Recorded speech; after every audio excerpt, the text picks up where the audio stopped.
Now, everyone, it's time to spread a bit of movie cheer. Welcome to the Movie Cheer Podcast, the show for movie fans. I am your host AP, aka Mr. Movie Cheer, and on today's edition of the Movie Cheer Pod, I will be discussing the 1995 movie Mighty Morphin Power Rangers, the movie, the adaptation of the beloved kids TV show from the 90s that has went on to produce massive amounts of series. I don't even know how many seasons and series of the Power Rangers franchise there have been now, but the show is still going strong on TV, and it's amassed, what's it, like three feature-length movies from the Power Rangers franchise. But today I'm zooming in on the original first Power Rangers movie, Mighty Morphin Power Rangers, the movie. And I'm going to be doing a big deep dive on that film for today's headline topic to discuss, to find out really, is this movie a good adaptation of the TV show? Is it still a good film? Has it lasted the test of time? Has it aged well, this movie? That's what we're going to be answering today on the headline topic. But before we get to today's headline topic, I am going to be heading into a section of the show called What's Been on the Screen. What's been on the screen?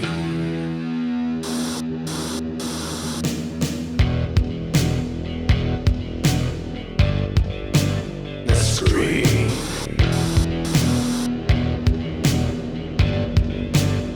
What's been on the screen? What's been on the screen? What have I been watching over the past week or so, ladies and gents? Well, first off, I want to get to a movie, a 2007 movie, and the movie is Ghost Rider, starring Nicolas Cage. This adaptation of the Marvel comic book character Ghost Rider. Basically, the premise of this character is the devil is basically, he can't attack anyone on Earth, any demons or anything. So what he does, the devil gets puts a curse on people and makes them the bounty hunters. And the bounty hunters that are called Ghost Riders.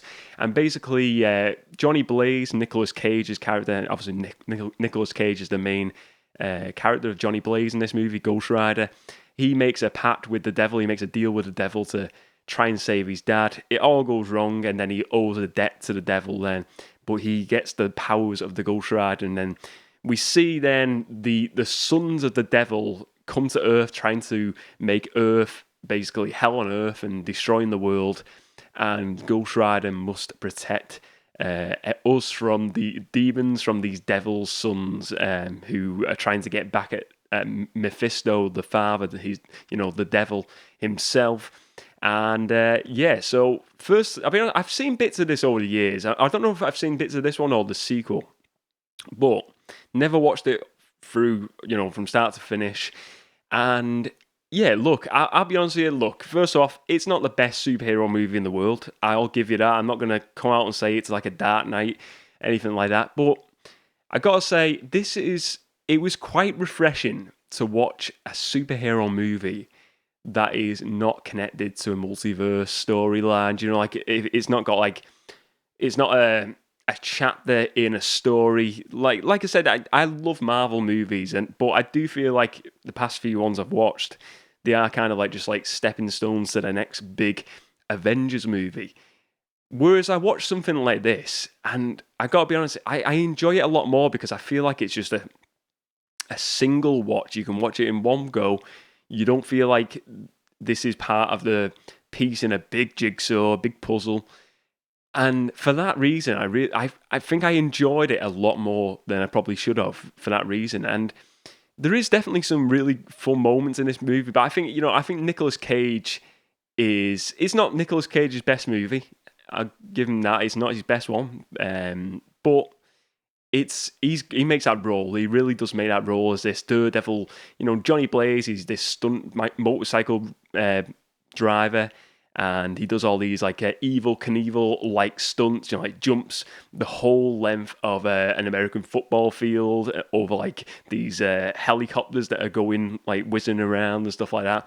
So he's this Daredevil character, and he does really make the movie. He makes the film here. His character, his charisma definitely pulls this movie through. But like I said, just the fact that it's just like this individual movie and it's not set, to me it's got a feel of, there was two feels I got a feel of like a Blade in here, because it's got that similar vibe to Blade, where again it's Marvel character but it's set in its own universe. It also had a bit of a vibe to me of Terminator 2 more specifically. I think maybe with the motorbikes, the skull, the look of Ghost Rider, very Terminator like. And it was really, really good and really enjoyable. And like I said, it's not the best Marvel movie in the world. I know they've done a sequel. I've not seen the sequel. I'd be interested to see what that's like. But it was really just enjoyable to watch. I just put it on last night and just like, I remember when Morpheus come out. Was it Morpheus? That was it. No, Morbius. Morpheus from Matrix. When Morbius came out, a lot of people were like saying it's comparable to like a superhero movie from like the early 2000s, and I kind of get that. I understand what people mean when people say that with like Morbius, because Morbius had a similar feel to the likes of Ghost Rider.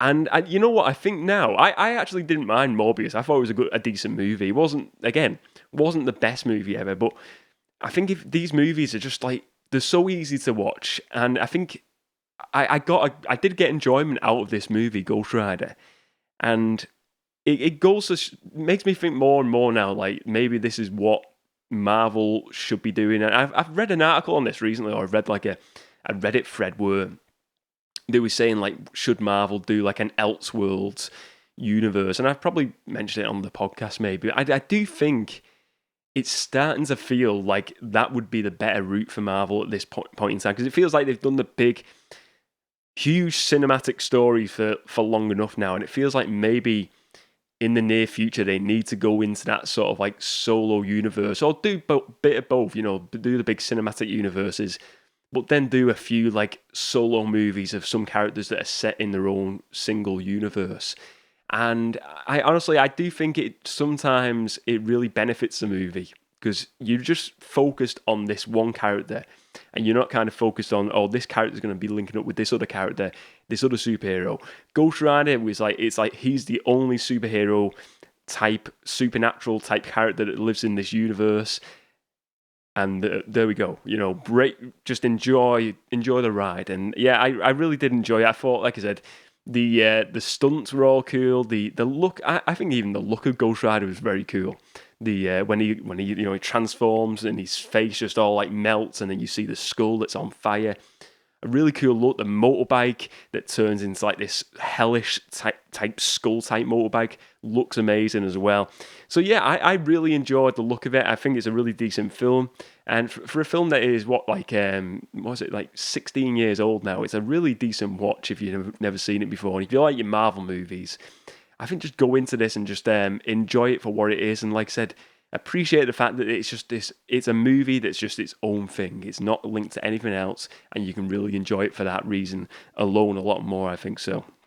Anyway, let's now move on to the next thing I've been watching this past week, The Mandalorian Episode 5 of Season 3.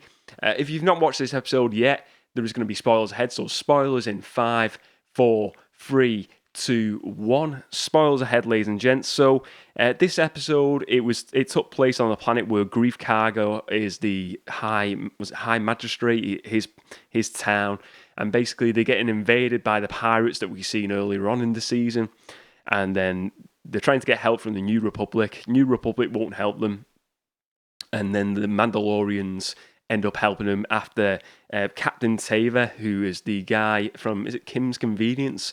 That actor, he comes and speaks to Mando and kind of like says, your friend's in trouble, and then the Mandalorians go to help them with the sort of like the end goal of then joining that town as their new place to live as Mandalorians, to live free.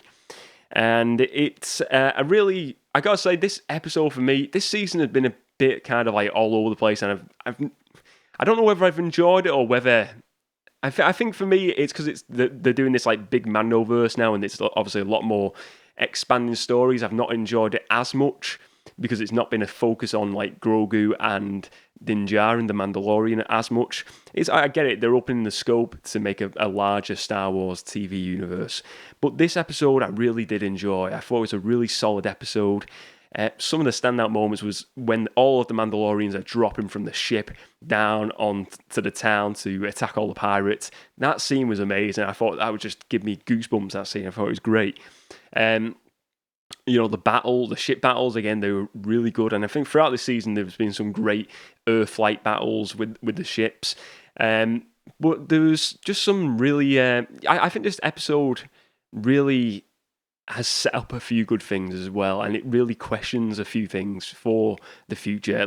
Now, let's talk about first. So first of all, we got the character of Zeb from the Rebels show, the animated show. So is this a character like Ahsoka Tano that has come from the animated side of Star Wars universe, was shown in live action, but different to Ahsoka Tano, where it's a human, playing this character.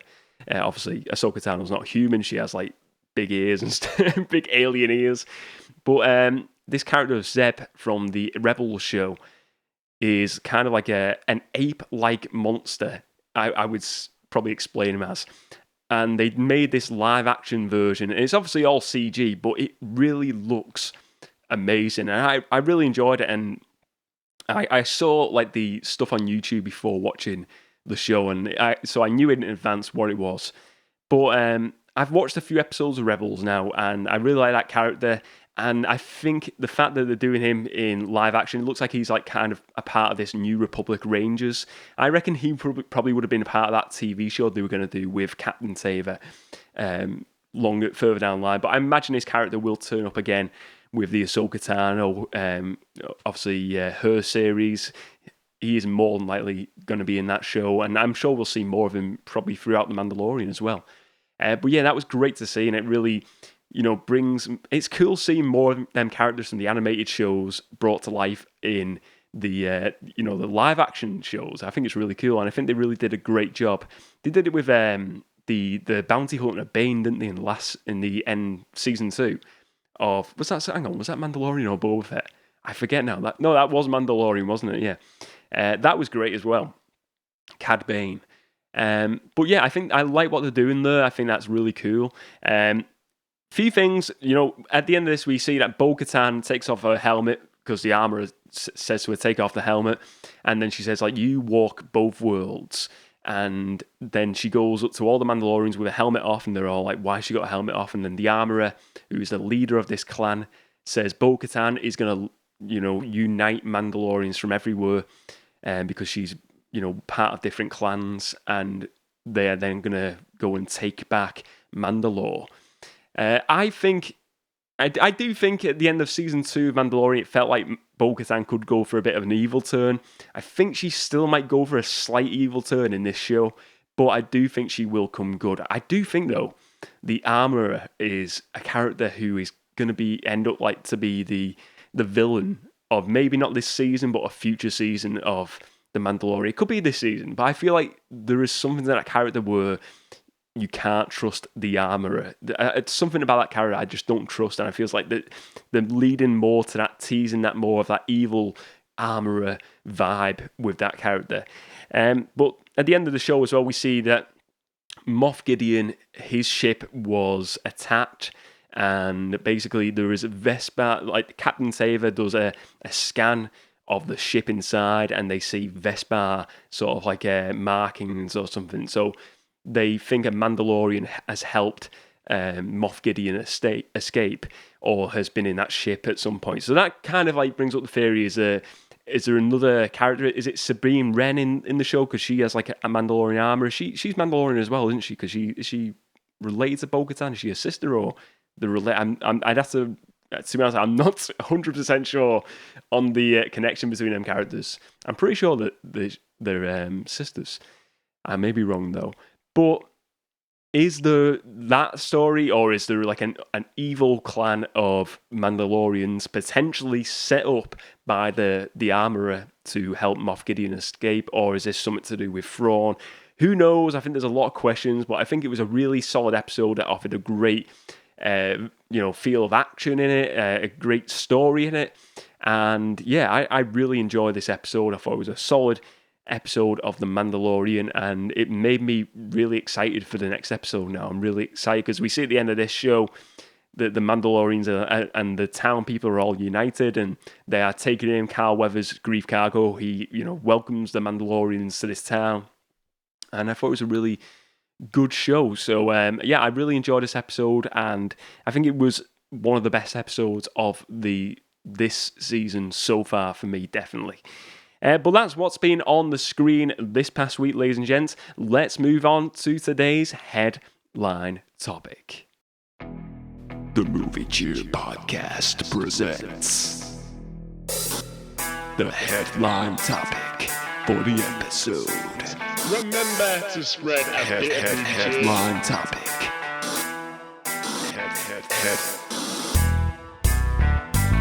Headline topic. Remember to spread a bit of movie cheer.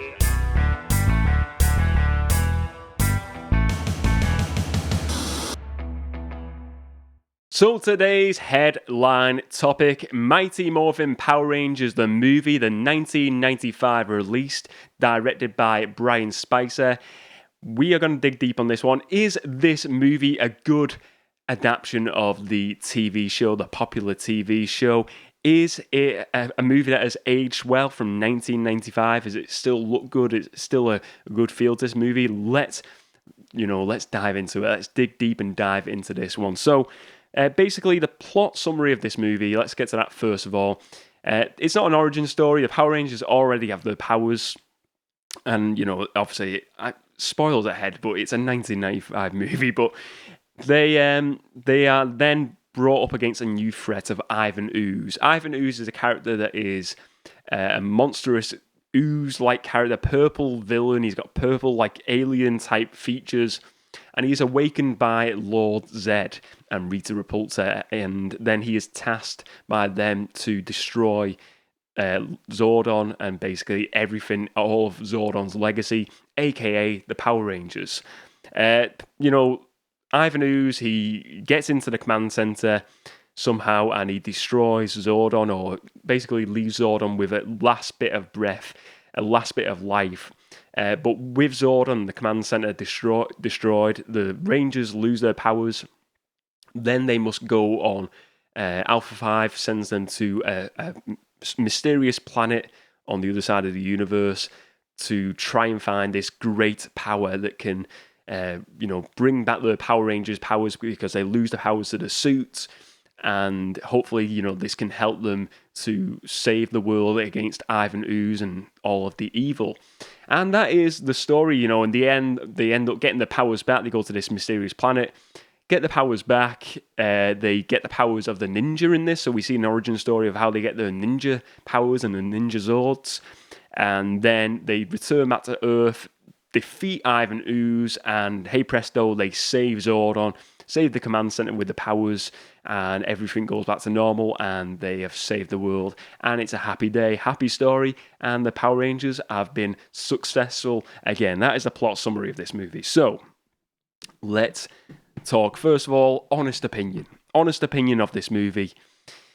I was a big fan of this show as a kid. 1995, I'll be honest, I don't know whether I did see this at the cinema. I think this would have been a VHS one for me. To be fair though, a lot of cinema trips from when I was younger, I don't really have that many memories of going. There's only certain films I can remember going to cinema and seeing, but I can't remember seeing this at the cinema. Maybe I did, but I don't think I would. I think this would have been something that I would watch on VHS. I'm sure. Maybe wrong. I may be wrong, but I still, a lot of nostalgia for that show. And honestly, I think this movie is fun. It's entertaining. I think it really does a lot that the show does, but it just takes it to that bigger feel. in some ways, but sometimes it falls a bit short. Really, let's talk about. I don't think it's a bad movie, but I also don't think it's an amazing movie, and I suppose that'll come later on. But honest opinion, I do like it. I do like this movie, and I think maybe it's like them rose-tinted, nostalgia-tinted glasses. Maybe someone going into this who's never watched Power Rangers before won't enjoy it as much, but I do like this. I think it's a fun film. But has it aged well? I suppose that goes again to my honest opinion of this movie. Has it aged well compared to the show? Look, the show, I remember going back to the show a few times in recent years just to watch it back. And I've got a lot of nostalgia for the show, but it has not aged well. That is my opinion. I think it is really. It looks. Look, I get it. It's a kids' show. It's cheesy. The movie is again very cheesy, but the TV show just looks really cheap and really. Now it looks like a show from the 90s, and it doesn't look like it's aged well. This, at some point, it looks okay. It doesn't look too bad, and it doesn't look like it's aged that bad. But then there's certain points where I'm like, this is absolutely atrocious. Like, this is bad. This is really aged badly. So what I will say is, first of all, the Zords are a big point of action here for me. The Tiger Zords at the end of the movie, the CGI is awful. Absolutely awful. And I'm sure this has been brought up many a times by people discussing this movie. I think the TV show Zords look better. If you don't know, the Zords in the TV show were miniatures, and then they ended up having like big kaiju battles, like the Godzilla type battles, and it would be like the Zords, but it'd be a person in a suit. But you, as a kid, it was just you were mesmerized. You thought they were like real Zords, real robots. But in this, it's all CGI. But I think the miniatures and the people in the suits of the TV show, the Zord battles in that, looked a lot better. And I think if they did it kind of like, I always think Independence Day, watching that movie back, a 90s movie, they used a lot of miniatures for like the alien ships. And watching it back now, that has aged really well. And it looks really good because they use miniatures and they didn't go for like full on, like they did use CG, but they didn't go all in on CGI. They went for still a lot of miniatures. I think this movie would have benefited with miniatures more so than the CGI, because I think it would have just aged a bit better, because the look of the Zords, it's very metallic-y and it just looks really cheap. It looks like kind of like a cartoon thrown into live action. It just looks really off-putting and really, it doesn't look right at all. So the Zord battles are really bad. They have not aged that well. I think the suits as well. The suits from the show, for me, were better in the show, even though they're not great. Obviously, the show is like a light lycra. The helmets, the suit. I love the design of the Power Rangers in general. But I thought the lycra in the show and the suit just looked a lot better. In this, they've obviously went for a bigger budget. They wanted it to look different from the TV show, and I get that. But they kind of like went for these bulky rubber suits, and they were the same design as the TV show, but they were just like a more like bulkier, rubbery look, and they look like, I think it was to make them look different and make them look more like muscular and more superhero-like for this film. That would be my opinion anyway, why. But it just doesn't pop as much as the TV show suits for me. I think all the villains look the same. Like Lord Zed, Goldar, Rita, they've all got the same look. And even like the other villains, like Ivan Ooze looks very like a villain would be in the show. But the Power Rangers themselves, even like Zordon, they changed the look. They got the voice actor in. Is it something Fielding? Was it David Fielding or something like that? Maybe I'm thinking of a different name. They got the voice actor in to do the Zordon voice, but they got a different actor in to do the live action sort of character of Zordon, and it was a different voice then of the guy. Like, that was a bit different. They changed different things, but I do think the suits in the show as well. So the suits and the Zords are better in the show for me.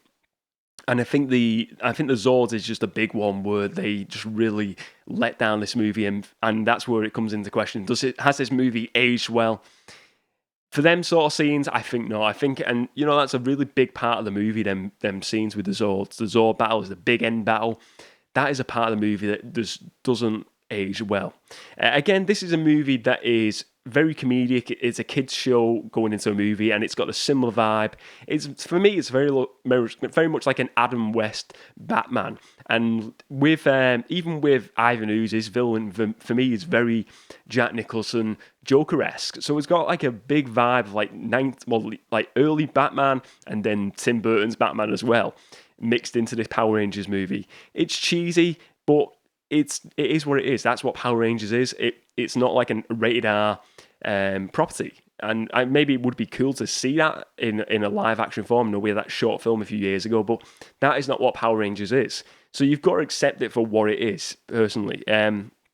So, honest opinion there, I don't think it's aged well, but I do have a lot of nostalgia for this movie, and I still do enjoy it, and I get a lot of enjoyment watching it, more so than the TV show still. I think I get more nostalgia. I think for me with the TV show, it's like watch a few clips on YouTube of certain moments of the TV show where it really hits home and really pops me for that nostalgia. But the film is something I can watch full. I couldn't watch like 3 seasons of the Power Rangers TV show. I could watch the movie though and enjoy it more. So, honest opinion, I do like it. Let's do something a bit different on the show now. We're going to do some movies for not knowers trivia. And I've got one bit of trivia here. So, this is the Rangers. This movie is not in the Power Rangers canon. It is its own continuity. Now, I don't know exactly why, but basically, this is set between the end of season 2 and the start of season 3 of the show. This movie was released.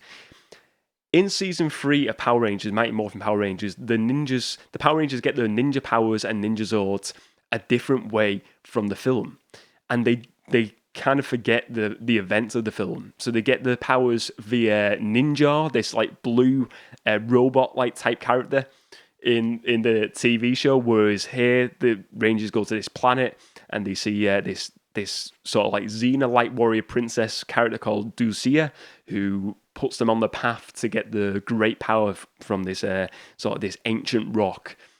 And so that's a bit of trivia there. They get the powers different ways in the TV show and the movie, and that was kind of something I was scratching my head for a while. Is I was thinking, because I couldn't remember how they get the powers and whether it fits into the canon. So yeah, it's a totally different canon. I'm pretty sure it's something to do with the rights of the movie. I think it might have been like 20th Century Fox had the movie rights, and it was like a different rights for the TV show, so they couldn't sort of like sync them up to the storylines and stuff like that. Because this movie also doesn't feature any of the Super Sentai footage from the Japanese show that Power Rangers borrows all the footage from. It was all original footage. So maybe that was another reason why there was, this is its own sort of thing. So it's kind of weird, isn't it? Because it's this hugely popular TV show, and the movie is not actually linked to the TV show. I think you can still enjoy it though, and you can enjoy both properties still, but you don't really need to watch this movie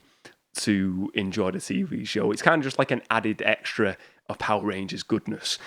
So that's a bit of movies for not knowers trivia for you all.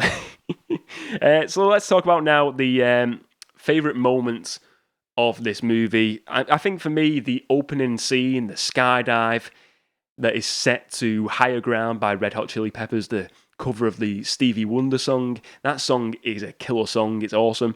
And that, when they're jumping out the plane and you got Bulk and Skull who are kind of just like, oh, we don't want to jump in. They're like scaredy cats. They don't want to jump. They jump out and they're all jumping and doing this skydive for charity. And then it goes into another scene where the Rangers are on roller skates and they're going to the song of Free Ride, which is another awesome track. 2 great tracks within the space of, 10 minutes or so. And then you just see them skating through the city landscape. I think it was in Perth this movie was filmed, I'm pretty sure, or Melbourne. One of those cities. It was filmed in Australia. But yeah, it's they're 2 of my favourite scenes.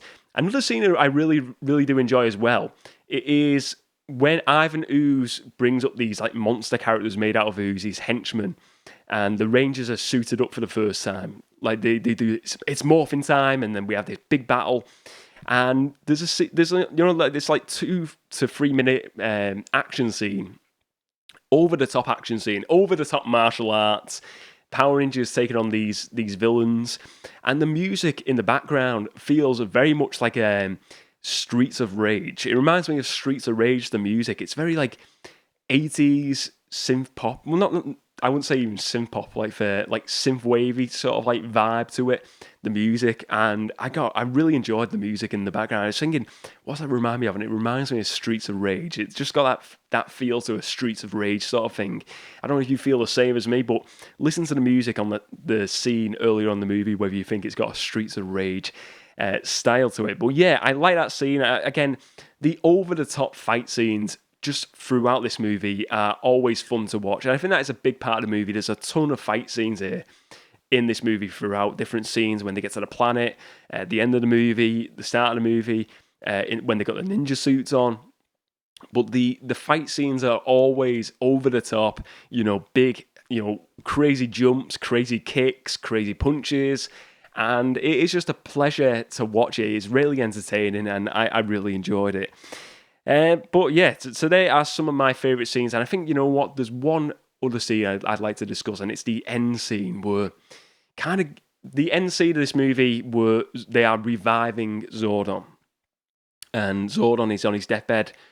The command center is destroyed, and Tommy, Jason David Frank, the late JDF, he has this idea for them to use their powers, and they all get in a circle around Zordon, and they all the powers sort of like come around all of them, and then the powers go towards Zordon. They fix the command center. Everything is great, and there's some really cool music in the background, some really emotional music, and emotional, also uplifting, and it really it's a magical moment. And I was watching that today, and that scene really just gave me that sort of like hairs on the back of my neck. This was a scene where it's like, this is why I love this movie and this franchise, and why I really enjoyed it as a kid. It's just, anything can happen. It's magical. It's Power Rangers. It's just a great show, a great movie, and I still to this day have a lot of fond memories, and still enjoy this today. Watching it today really brings me back to as a kid watching Power Rangers, but I still enjoy it, and I think I get a real buzz from watching this, and then that scene at the end really just made me. It's just like, this is special. This is something nice, and I really like this ending. I think it's a decent ending. They save Zordon, the great leader. I like that. But at the end of this, is this a good adaptation of the TV show? Is it a good movie adaptation? That is the big question for today's headline topic. I personally think this is, even though it's not actually set within canon, it's its own continuity, but it is, based heavily off the TV show. I think it is a great adaptation. I think as well you can enjoy this without having to watch the TV show as well, because it's really easy to grasp the story, what the Power Rangers are. You get this like grand Star Wars like entrance with this voiceover. I think it's got a lot of like a Star Wars inspiration in this movie as well, I'd say, at certain points in this movie. And I really do think it's a great adaptation of the TV show, and it's something, like I said, I think there's certain parts of the TV show where it is very, very repetitive, the TV show, and you know what's coming, it's like a little bit of a story, Zord fight, end of story. This movie, fair enough, you could say it's the same sort of thing, but I think it just develops on that a bit more, and don't get me wrong, it's got its flaws with the suits, the Zords, but overall, it is a snapshot of what Power Rangers is. This is what Power Rangers is, and it may look a bit different than the TV show, but you get the idea. It's got all the original cast members, obviously the new additions with Rocky, Aisha, and Adam as well. But it is what Power Rangers is, and it's great that we got a Power Rangers movie at the height of Power Rangers as well. This was a big TV show back then. It was huge, and they give us a movie right at when it was at its top peak, because after season 3 it kind of dipped down really. Mighty Morphin Power Rangers was the best era of Power Rangers. After that it always just went down. There was some great series like Lost Galaxy, Time Force, but they never peaked as much as what the original show was for me, and I think for a lot of the fan base as well. And look, even today we're getting this new Once and Always TV show on Netflix coming soon. It's still, people love this property, they love it, and I think it's a great adaptation.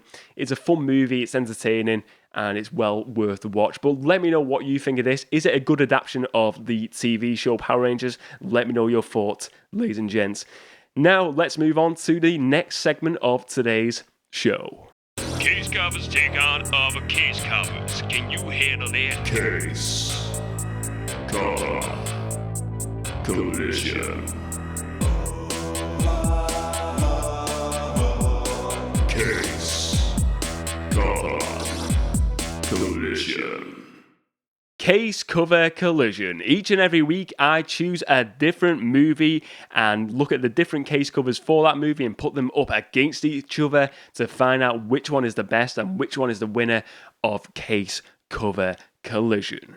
Now, this week on Case Cover Collision, I will be looking at the movie Superman 2. This movie is, Christopher Reeves. This movie is actually getting a 4K release that I'm going to be looking at the case cover soon. And it's the 4K release with the original theatrical cut on, and also the Richard Donner cut as well. So there was 2 cuts of that movie, theatrical and Richard Donner.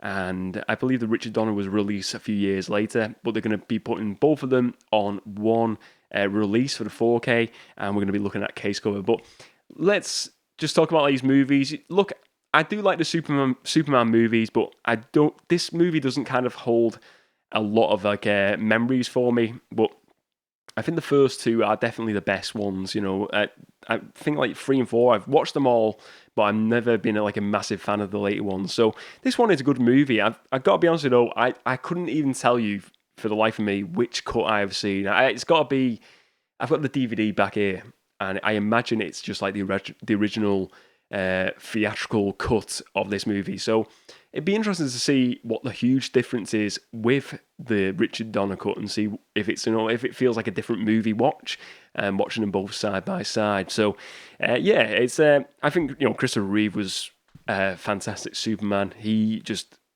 was Superman for a lot of people, and for me as well. I think him and Henry Cavill, who is the best? I mean, they're both great, but Christopher Reeve, I think he is still, he embodies Superman in many ways for a lot of people still, and he's just a pop culture icon really for a lot of people. So let's look at this anyway. So this 4K is going to be released later on this month. I will drop in a link below for the 4K if you want to purchase it, and it will be an Amazon affiliate link. If you purchase it through that link, some money goes to the Movie Cheer Pod, so always appreciate your support. So let's look at this 4K anyway. First of all, it's kind of interesting because it looks like a 2-pack of a movie. It looks like, where you get like a Superman 1 and Superman 2, but they've got they got the same cover. So they got the Superman 2 cover, and it's split halfway down the case cover, and then you've got Christopher Reeve doing his Superman pose, like flying throughout the streets of Metropolis. And then beneath that, you've got the same look again, same logo, Superman 2, but then it says the Richard Donner cut underneath. You've got General Zod and all these evil friends in the background this time, but the same exact image of Christopher Reeve's Superman here again. But the colours do change, so it looks like very much like a Flash color. Do you know, like the scheme, the background looks like a high speed. Do you know, you see the Flash in the TV show where he's like running fast? It's like Superman's racing fast through the city, so everything's sort of like all sort of like what's the word? It's just like all high pace, so you don't really see stuff. It's all, the image is all over the place. So the top bit, it is using colours of the blues and reds in the street, and then beneath that the colours are different. It's more like reds, yellows, darker colours. The theatrical cut looks like it's got like more of a bright look to it, whereas the Richard Donner cut looks more of like a darker look. Now, whether that is to say the Richard Donner cut is a more darker cut of this movie, that'd be interesting to see whether they've done that purposely with these use of colours. I do, in some ways, I like what they've done here, because it's very unusual that they've used the same look on both images, and it's kind of like they've done it like a 2-pack really. But it also, I don't know. I think I'm kind of torn with this one, whether it's actually good or it's kind of unique. It is definitely unique what they've done, but also it looks kind of like a bit cheap as well at the same time. So I'm torn between whether it's unique that they've done like a 2-pack look that it's with the Richard Donner cut, or whether it's just a cheap sort of like design and they just like copy and pasted the cover really twice over. I do like the look of it. I think I'm probably torn between this looks a bit more on the cheap side, I'll be honest with you, rather than unique. It's okay, but I think it would have looked better if they used the top cover with the light colours and then feature at the bottom saying this includes the theatrical and the Richard Donner cut at the bottom of the screen. I think it would have like... I get they've tried to do something different here, but for me, I don't know, maybe if they had like 2 Supermans going up against each other or something like that, and then they had the Richard Donner one side, theatrical the other side, something like that, would have popped a bit more for me. It doesn't, just something about it just doesn't pop as much as it should really. But it's not something, it's not like I dislike it. It's okay. So let's move on now to the DVD cover. DVD cover of Superman 2. It's got a blue background, like a blue sort of like sleeve around it, and then you see within the sleeve this rectangle. We see the city of Metropolis and Superman doing the same pose in the last image, flying over the city landscapes, over the water, and very heroic pose, very cool look to Superman. Heroic pose, heroic look. He looks amazing as Superman, Christopher Reeve. And then above you have the Superman text in that same font as the last one of this movie. Now, for me, this one pops a bit more. It just looks better. I think this is what I would have wanted to see more in the 4K. Just more similar. I think it would have been better if they went just for what the DVD went, but just made it a bit more attractive, a bit more experimental, maybe, do some cool visuals in the background. But I would have just liked to have seen one Superman maybe here. Or, like I said, just a different design completely. But this one, for me, just is a lot better than the 4K. I think it just, the colours are better, the blues, the lighter tone. Superman is a very light tone movie. It's not like a heavy, dark, evil sort of superhero movie. Very light, very comedic. And this, for me, the colours really tell that here. City landscapes, you see there's reds and stuff, but that matches the suit. But the blues are really prominent in this, and I think for me, the blues really bring out that sort of like hero lighter tone to what this movie is. And I really like this cover. So for me, so far, the DVD cover is winning over the 4K. Next, we go to the Blu-ray release, and this is a US import, I believe, this one. Again, this is different. So we got General Zod at the bottom of the screen, just a sort of like a mid-shot of him and all the other villains in this movie, 3 of the villains. And we then see they're in like sort of like just in their suits, looking at the camera. Then we get the same text of Superman in the middle, but very much a very larger look at this font this time, Superman 2. And it says underneath, Alan Gagan.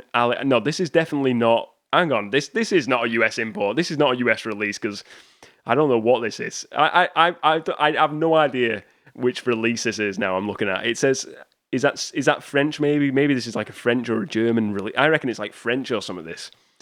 But we're going to look at it anyway because I've got it on my list and it seems pointless going back now. So this is whoever Alan is that, maybe that's the title. Is it Quest for Peace or something like that? The subtitle, I don't know. But then we see Superman above that doing the same pose again, but it looks like a lot more. It's like they changed the colour slightly, and it really does add a bit more of a special pop here to that. And then in the background, we've got like all these like smoke and flames, and it's like Superman is coming out of the smoke and flames to come to the rescue here. Now, what I do like about this cover is the background colour with the Superman silver font really does stand out noticeably here, and I think Superman looks a lot better. Just something about what they've done to the lighting around him really just makes him stand out a lot more as well. And what I don't like, though, is the villains underneath. I think the villains kind of look a bit... they look boring. Just look really boring. They they're just looking at the camera. You've got really this great look at Superman, and then you get the villain just like doing like a portrait for a camera in front of it. It just looks boring. But it does pop really well. Which one is better though, this Blu-ray or the DVD? I gotta say, this Blu-ray, oh God, this is tough. I would say the Blu-ray, but the villains at the bottom just looks really bad. It looks bad because the rest of it really pops, but I'm going to go with the DVD so far. The DVD is my winner so far of Case Cover Collision, but there is one more to look at, one more case cover, ladies and gents. The last case cover we're going to look at is this one here, Superman 2, the Richard Donner cut. This is the US import. This is where I was getting confused. Blu-ray release, and it is, again, this is a very different cover here for us all, ladies and gents. So, very different text at the top of the screen. Superman 2 in this grey font, the Richard Donner cut, really bold font at the top. Then you've got like a black background here, and then you see, the classic Superman opening his suit, and we're seeing the Superman symbol. We don't see Christopher Reeve's face. We just see a close-up shot of Superman's chest and that iconic pose of Superman, ripping his suit apart to show he is Superman and get ready to prepare for action here. Wow, this is, for me, look, things I would change here. I think it would look better with the classic Superman font that you used in the DVD and the rest of the releases here. I think that would have popped a bit more. But they went for something different, maybe because it was the Richard Donner cut, and maybe this was one of the first releases of that cut. So they went for something a bit different. But I do like the fact that they went for something completely different with Superman, opening the suit and seeing the crest of Superman. I like that because they've done something completely different there. So for me, this one, something like this would have been better for the 4K. Something similar to this sort of vibe. It's going completely in a different route than what the DVD and the Blu-rays, the other ones, are doing. But for me, this is great, but it kind of looks darker. Again, this is maybe going into that sort of like feel of the Richard Donner cut is a darker feel to the movie than the original theatrical cut. Look, everyone sees this down a DVD aisle in HMV, and they see it, and Superman, it pops. But I would look at this, and it looks to me more like a documentary of Superman rather than the Superman movie. I think you've got to show Christopher Reeves there as Superman for people to recognise the fact that it's a Superman movie, because it looks more like a documentary about Superman. So for me, I've got to say, my favourite on today's edition of Case Cover Collision, the winner of Case Cover Collision today is the DVD cut, the DVD release anyway, of Superman 2. I think it's great. It's I love the blue sleeve around it. Sure, there's certain points. I think the Blu-ray cover pops a bit more in certain areas, but I think you've got the hero in there. You see the hero. The font is great. I love the font of Superman. The background of the city, Metropolis, that he is there to be the hero for. And you feel the vibe of what this movie is from this case cover. This is a Superman movie, and for me, it says it all. It is the winner of this week's edition of Case Cover Collision. Now, let's move on to the Amazon Top 10. The Amazon Top 10 is approaching. Prepare yourself. 10, 9, 8, 7, 6, 5, 4, 3, 2, 1. The Amazon Top 10 has arrived. The Amazon Top 10. Each and every week, I give you the top 10 best sales list on Amazon.co.uk for DVD sales, Blu-rays, and 4Ks. Let's look at the top 10 for this week, ladies and gents. So, at number 10, we have Death in Paradise Series 12 on DVD. That's like a long-running show. I believe it's like a UK... I think it's based in... Is it based in Jamaica, is it, somewhere? Or somewhere in the Caribbean somewhere? But I think it's... a lot of people like that show, and I know they've done a spin-off of it. I've never watched it, though. Next up, number 9, we have The Game Trilogy. Never heard of that. At number 8, we have Mrs. Harris Goes to Paris, still at the top 10. I have no idea what that movie is. At number 7, we have Lady Reporter, some sort of special edition. I've again never heard of that. Ooh, there's a few I've not heard of this week. Number 6, we have Endeavour Series 9. At number 5, we have Elvis on DVD. And let's see, at number 4, we have Dance Craze, DVD plus Blu-ray. Never heard of that. Number 3, enter the video store, Empire of Screams, limited edition, the Blu-ray. Some Blu-ray set. I don't know if that's like a documentary, potentially, or a movie. Number 2, we have Roald Dahl's Matilda, the musical, this new Matilda release. And number 1, we have the Lighthouse limited edition 4K UHD, this big set of the Lighthouse. That's a good movie, Lighthouse. Robert Edgar directed movie starring Robert Pattinson and what's his face? Green Goblin. I can't think of his name. But yeah, Lighthouse, well worth checking out. Very dark movie though. That is the Amazon Top 10 for this week, ladies and gents. Let's move on to the final segment of today's show, Not So Worthy Blockbuster Housekeeping. So today's final segment, Not So Worthy Blockbuster Housekeeping. This is the part of the show where I discuss what is going on with the channel, what's going on within Movie Cheer Town, Movie Cheer Town, and what's going on. Just a general chit chat about the community, what's going on at the end of the show. So, first of all, new video over on Patreon this week. There's if you want to join Patreon, you can join for $1. You can come and go as you please, and basically there's bonus content every month at the end of every month.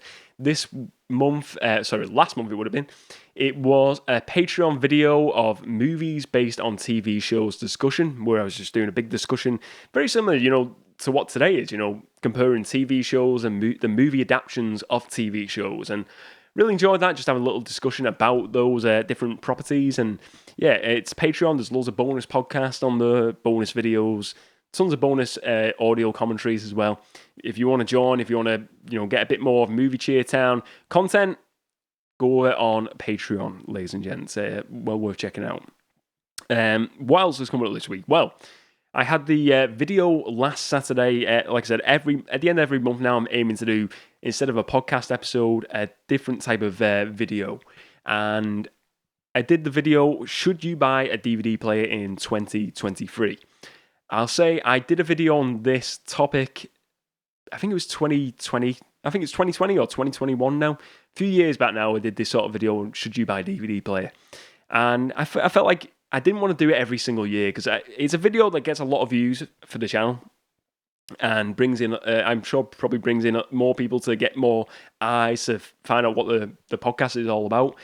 But it's one of them videos where I feel like if you do it year in, year out, it's the same thing. And I thought, for years now, I felt like I don't want to just do this video for the sake of doing it. I only want to do it when I've got something else to add to the discussion. And I felt like I had a few more things to add to the discussion this year, so that's why I did the video, and I really enjoyed doing it, and it's been really great comments on there so far, and I do thank everyone who's watched it so far. If you've not checked it out, check it out. I still think it's a really fun discussion to discuss DVD in 2023, because I still think it's a relevant format, and it's a format I absolutely love. So still thank you for everyone who's watched that video so far. It's been great to discuss DVDs and the topic of DVD players with you all, physical media. But yeah, that's what's been going on in Movie Cheer Town over the past week or so, ladies and gents, and that is it for another edition of the Movie Cheer podcast. If you enjoyed today's show, please do give it a like and subscribe to the channel on either the YouTube channel or the podcast app you are listening to this on, and leave a review or leave a comment. Your reviews and comments all help the channel, the podcast, to grow even more. So, and let me know your thoughts on today's topic of Power Rangers, Mighty Morphin Power Rangers, the movie. Is this a good movie? Is it a good adaptation of the TV show? Has it aged well? Let me know all your thoughts. Have you never watched this movie? What has put you off ever watching this movie. If you've never watched it, what's the reason why you don't want to watch it? That's an interesting one as well. Let me know all your thoughts on today's show topics today as well. Case cover Collision. What was your favourite cover? What have you been watching over this past week? Let me know, ladies and gents. It's an exciting weekend as well for me personally. I'm going to be watching WrestleMania. If you are a wrestling fan, WrestleMania goes to Hollywood. Is it WrestleMania 39 this year? I'm going to be watching that this weekend. I can't wait. Booked it off work. I'm not in work. I'm not working at the Movie Cheer Town Cinema this weekend. This weekend, I'm watching WrestleMania. So I'm going to be watching that. That's what's going to be on my screen this weekend. But yeah, I hope you all have a great weekend, a great week. Thank you very much for watching, ladies and gents. Remember to spread a bit of movie cheer. And as always, I will see you next time.